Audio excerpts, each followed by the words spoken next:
Pai nosso que estás no céu, santificado seja o teu nome. Venha a nós o vosso reino, seja feita a vossa vontade, aqui na terra como no céu. O pão nosso de cada dia nos dê hoje, perdoa nossas dívidas, assim como nós perdoamos nossos devedores. Não nos deixes cair em tentação, mas livra-nos do mal, porque teu é o reino, o poder e a glória para sempre. Amém, Senhor Jesus. Com esta oração que Jesus nos ensinou, eu quero iniciar a primeira live do ano de 2024 e pedir a Deus que as bênçãos do Senhor sejam derramadas em toda a área, em todo o continente brasileiro e estrangeiro, em nome de Jesus. Mas eu quero te dizer que hoje, no terceiro dia do ano, Deus tem preparado muitas bênçãos para esse ano, mas também tem muitas lutas para acontecer. Muitas vezes as pessoas vão se chorar demais, mas alguns vão se alegrar bastante, porque o Senhor, Ele abençoará aquele que o teme, aquele que o ama, aquele que vive segundo o querer e o propósito de Deus. Nós sabemos que o mundo é muito grande e o Senhor Jesus, Ele diz que orai e rogai ao Senhor para que a sua vida não seja no inverno e nem no sábado. Porque nós vemos esses dias que passaram tantas festas, tantas coisas, mas nem todas as festas o Senhor estava presente. A maioria delas o inimigo estava dominando e trabalhando na vida das pessoas. Mas a Bíblia diz que a gente tem aquilo que nós buscamos, aquilo que nós queremos. E Deus não impede você fazer nada errado. Deus não aceita, mas Ele também não impede. Por isso nós estamos aqui. Nesse ano é um ano que vai ter muitas curas, mas também vai ter muitas doenças que vai aparecer, que as pessoas não vão saber como. A minha Bíblia está aberta aqui no livro de Isaías, no capítulo 38, e no versículo 1, no livro 1 até o 5. Naquele dia, Ezequias adoeceu de uma enfermidade mortal. E veio a ele Isaías, filho de Amós, o profeta, e lhe disse: assim diz o Senhor, punha em ordem a tua casa, porque morrerá e não viverás. Então virou Ezequias o rosto para a parede e orou ao Senhor. E disse: ah, Senhor, lembra-te, peço de que andei diante de ti em verdade e com coração perfeito, e fiz o que era reto aos teus olhos. E chorou Ezequias muitíssimo. Então veio a palavra do Senhor a Isaías, dizendo: vai, diz a Ezequias, assim diz o Senhor, o Deus de Davi teu pai: ouvi a tua oração e vi as tuas lágrimas. Eis que acrescentarei aos teus dias 15 anos, e livrar-te das mãos dos reis da Síria, a ti e a esta cidade. Eu defenderei esta cidade. Eu quero dizer com essa palavra que se você busca uma bênção, se você busca uma cura, você precisa em primeiro lugar ser fiel com Deus, ser uma pessoa que faz as coisas segundo o coração de Deus. Quando Deus falou para Isaías que fosse até Ezequias era um rei muito abençoado, andava na presença de Deus, fazia aquilo que era reto diante do Senhor. Hoje, o homem não anda na presença de Deus, não faz nada que presta para Deus, né? E ainda quer ser justificado. E não tem justificação para quem anda fora do caminho do Senhor. Aqui ele disse, e Deus não deixa nada impune. Deus não faz surpresa para ninguém, não. Deus faz milagre, Deus faz bênção, Deus faz algo grande, né? Aqui ele diz, olha Isaías, você vai lá e diz para Ezequias que ele vai ter uma doença de morte. Ele está doente para a morte, é mortal a doença dele. Diz para ele colocar a casa em ordem, porque morrerá e não viverá mais. Mas Ezequias era um rei que andava na presença do Senhor. E algumas falhas que ele tinha, ele fazia inocentemente sem ter conhecimento dela. Quando você peca inconsciente, irmão, Deus perdoa. Deus não leva em consideração. Porque as suas obras que você praticou na presença de Deus são maiores do que aquilo que às vezes você pecou sem pensar. Mas em todas as áreas há uma punição, há uma cobrança. E aqui Deus disse: põe a tua casa em ordem, pois morrerás e não viverás. Ezequias sabia que Deus era poderoso e que Deus faria. Sabia que Isaías era um profeta de Deus que veio enviado por Deus para trazer essa mensagem. Então Ezequias virou o rosto dele para a parede. Ele não reclamou com o profeta nada. Ele podia falar alguma coisa para o profeta, mas ele não disse nada. Quando o profeta trouxe-lhe a notícia, ele simplesmente aceitou, mesmo sentido, né? Mesmo sabendo que ele não queria morrer, né? Mas era a ordem de Deus. Tudo aquilo que vem de Deus é bem-vindo. Deus estava dizendo nos últimos dias do ano que esse ano Deus vai recolher muitos líderes, né? E nem todos estarão na presença do Senhor. Isso aqui é o pior.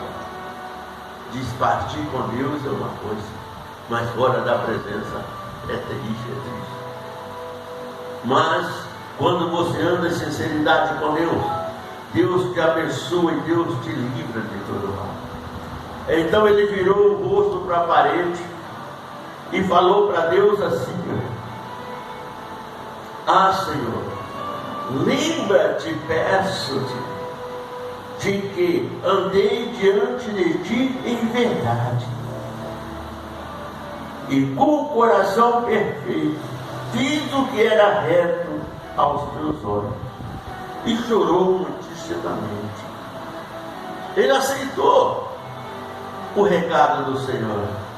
Mas quando Deus olha para o nosso coração e vê a nossa fidelidade, o nosso amor pela obra, o nosso amor pela casa de Deus, tudo aquilo que fazemos diante do Senhor, Deus olha e Deus avalia. Ele não falou nada, ele não pediu a cura, ele simplesmente tomou posse daquilo, porque era um recado de Deus. Muitas das vezes a gente questiona com Deus algo que não temos não somos dignos de falar, né? Às vezes questionamos, às vezes porque o nosso filho fica doente, porque a gente mesmo às vezes perde alguma causa, alguma coisa, né? Nós questionamos com Deus. Mas Ezequias não fez isso. Ele simplesmente se confessou a Deus a sua fidelidade e a sua verdade. Hoje o que tem de homem de Deus mentiroso, coração sujo, por aí não é brincadeira. Mas o Senhor Jesus disse muito claro: bem-aventurados limpos de coração, porque eles verão a Deus. Meu irmão, meu querido, meu amigo, eu não estou falando isso para consertar ninguém, não. Eu estou falando isso que é um recado de Deus. Nós colocarmos a nossa vida no altar é uma responsabilidade nossa, principalmente quando somos líderes e dirigimos a um povo ao Senhor.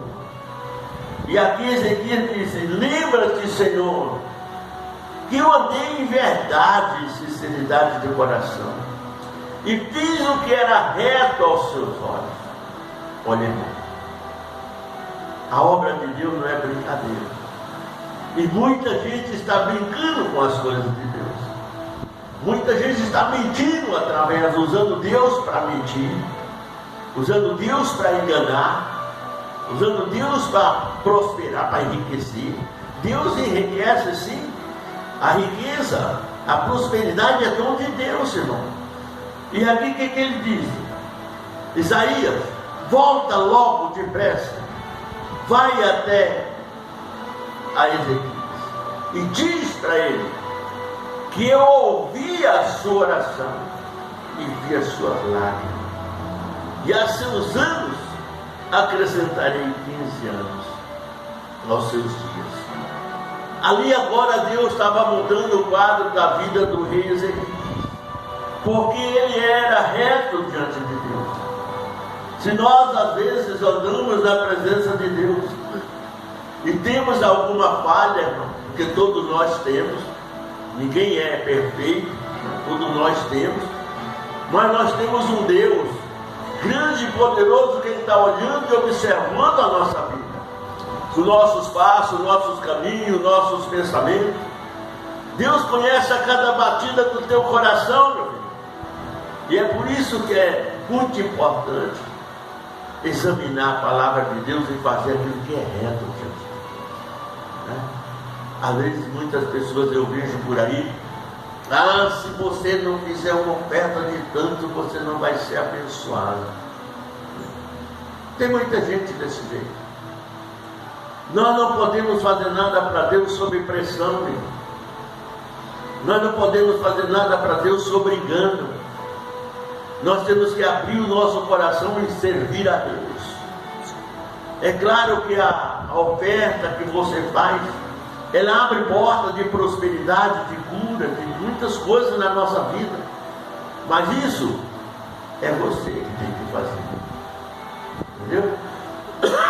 Aqui Ezequias disse o quê? Eu tenho andado em verdade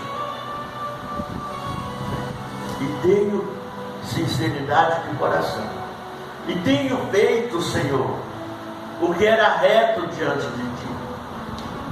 Então ele examinava as coisas para fazer.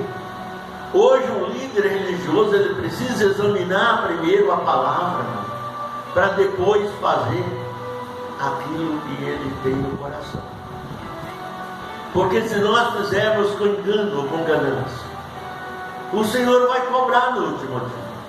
Não vai dar a chance que ele deu a Ezequias. Quando Deus olhou para o coração de Ezequias, ele viu que aquilo que ele falou era verdade. Ei, o que você tem falado diante na presença de Deus é verdade? O negócio é sério. Deus examinou o coração de Ezequias e viu que era verdadeiro. Então Deus disse: profeta, volta, corre lá e diz para ele que eu ouvi a oração e ouvi a sua lágrima, e a seus dias acrescentarei 15 anos e mais, e te livrarei das perseguições do rei da Síria e fortalecer essa cidade. Por que Deus está falando isso? Porque ele olhou para Ezequias. Será que Ezequias não tinha nenhuma falha? Tinha sim. Se ele não tivesse, seria diferente. Se ele não tivesse nenhuma falha, Deus não mandaria ele colocar a casa em ordem, porque já estava. Você está entendendo, meu querido? Essa aqui é a realidade. Se Deus disse: coloca a tua casa em ordem, pois morrerás e não viverás, é porque alguma falha existia em Ezequias. Mas o coração dele era um coração reto.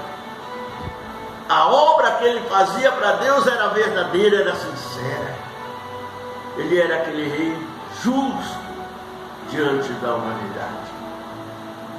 Será que você é justo na sua casa, no seu lar, na sua família, na sua igreja, no seu trabalho? Porque não adianta nada, irmão, eu ser fiel de uma parte e não ser da outra. Não adianta nada eu fazer as coisas pela metade. Ah, missionário, eu sou dizimista fiel. O dízimo é uma devolução. Você não paga dízimo. Muitas pessoas falam, eu vou pagar o dízimo. Você não paga dízimo coisa nenhuma. O dízimo você simplesmente devolve para Deus. Eu fico encabulado e às vezes eu olho para a missionária Lenai, né, e vejo nela uma fortaleza, uma resposta, que ela trabalha, e o salário dela, ela não tira o dízimo, não, ela tira quase tudo. Ela paga o terreno da igreja. Sabia disso?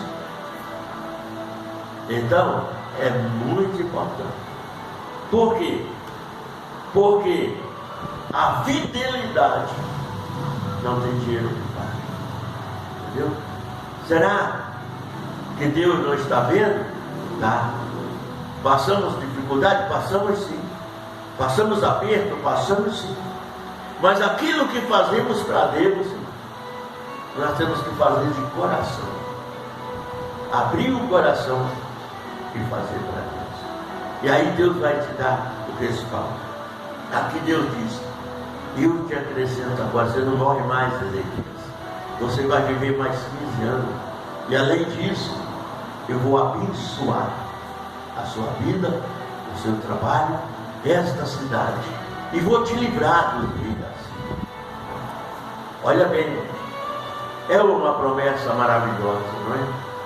Mas temos que examinar a nossa vida, a nossa casa. Quando Deus falou a casa, irmão, é examinar a morada de Deus dentro de nós. Seu coração é a morada do Espírito Santo. E como que ele está agora? Como que está ali a casa do Senhor dentro de você? Será que está em só Jesus ou tem mais um monte de coisa? Deus não se mistura com porcaria. Deus não se mistura com mentiras. Deus não se mistura com ganância, com perseguição. Deus não se mistura com falsidade. Deus não se mistura com nada disso que às vezes o coração da humanidade é cheio. Às vezes a pessoa fala muitas besteiras, mas a Bíblia diz que a boca fala do que o coração é cheio. Enche o seu coração de Jesus, enche o seu coração de obras do Senhor, e você vai ver. Não se preocupa com o que vai acontecer, preocupa-se de estar na presença de Deus, porque mais hoje ou mais amanhã partiremos deste mundo, mas teremos que partir com a certeza de estar ao lado do Senhor, e não na dúvida, irmão. Porque você sabe o que você faz, você sabe como você age, você tem certeza se você está andando na presença do Senhor ou não. No livro na mensagem da Santa Ceia, a Bíblia diz assim: examinai o homem a si mesmo antes de comer do pão e beber do cálice. Então, antes de nós morrermos, antes de nós partirmos deste mundo, precisamos ter uma esperança viva e uma certeza que andamos na presença de Deus. Será que você pode dizer, como Ezequias disse aqui? Olha bem, ele disse muito claro aqui, ó: ah, Senhor,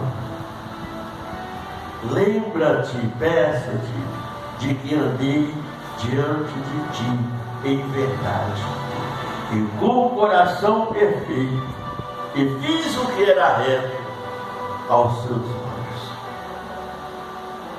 Como está a sua vida, o seu coração hoje? O que você tem feito para Deus?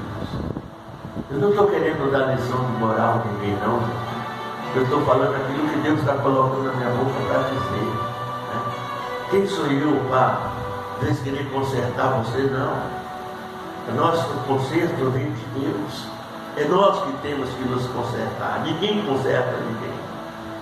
Porque ninguém é dono de ninguém. Só Jesus é dono da vida. Porque Ele é a vida. Então precisamos andar em verdade, em sinceridade diante do Senhor. Que Deus abençoe a todos. Eu quero estar orando por você agora. Glorioso Deus e eterno Pai, aonde quer que esteja, meu Deus, as almas deste momento, o Senhor conhece o profundo do coração de cada vida, de cada ser humano, de cada ser vivente. E nesta hora, meu Pai, eu vim colocar, Pai, todas as almas na palma das tuas mãos. Não importa, Senhor, qual seja o clero religioso de cada um, porque o Senhor conhece os nossos caminhos, o Senhor conhece a nossa vida. Mas eu te peço, meu Deus, olha, Senhor, para a alma do teu povo. Salva, meu Deus, esta humanidade que se encontra caída. Em nome de Jesus de Nazaré, cura todas as enfermidades, cura todas as doenças incuráveis pela medicina. Porque, Jesus, o homem pode te desenganar, mas o Senhor jamais te desengana. E é por isso que eu vim com meu coração aberto, clamar diante do trono da tua santidade, Senhor, para que olhe para o teu povo. Limpa, Senhor, os nossos corações. Ensina-nos, ó Deus, a andar nos teus caminhos, Pai. Faz de nós, ó Deus, vasos especiais, assim como o Senhor fez com Ezequias, Pai. Faz conosco nesta hora, é o que eu te peço, em nome do Pai, do Filho e do Espírito Santo, hoje e sempre, em nome de Jesus. Ficam com Deus, que Deus abençoe a todos e tenha um resto de semana abençoado, um início de ano especial, e que Jesus esteja em cada lar, em cada família, em cada trabalho, aonde quer que você esteja. Não se esqueça de Jesus, porque Ele vai estar contigo aonde você estiver. Deus abençoe a todos e até domingo, em nome de Jesus.